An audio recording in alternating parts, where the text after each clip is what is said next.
আসসালামু আলাইকুম ওরহমতুল্লাহি ওবরাকাতু। আজকে আমি কবিরা গুনাহ একটি গুনাহ নিয়ে আলোচনা করব ইনশাআল্লাহ।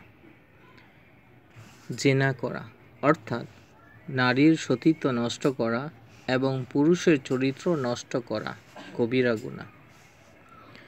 জেনা অর্থাৎ নারীর সতীত্ব নষ্ট করা এবং পুরুষের চরিত্র নষ্ট করা, এটা অতি জঘন্য কবিরা গুনাহ। গায়রে মাহরাম পুরুষদের দিকে দৃষ্টি দেয়া এবং প্রয়োজন ব্যতীত তাদের সাথে খুশ গল্প করা দ্বারা ধীরে ধীরে নারীগণ পুরুষের প্রতি দুর্বল হয়ে পড়ে এবং জেনার দিকে অগ্রসর হয়। এ কারণে এইরূপ দৃষ্টি দেয়া এবং এইরূপ আলাপচারিতাকে নিষিদ্ধ করে দেয়া হয়েছে।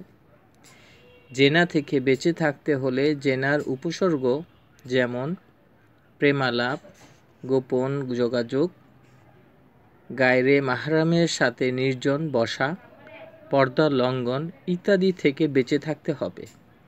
আর জেনার কারণে জাহান্নামে যে কঠিন শাস্তি হবে তা স্মরণ রাখতে হবে।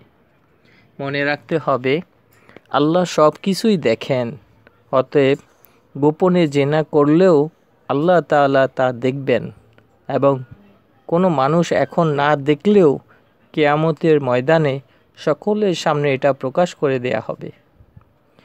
আর যেসব কথা শুনলে, যেখানে গেলে বা যা দেখলে কিংবা যা পড়লে অথবা যা চিন্তা করলে যৌন উত্তেজনা সৃষ্টি হয় বা জেনার মনোভাব জাগ্রত হয়, তা থেকে বিরত থাকতে হবে।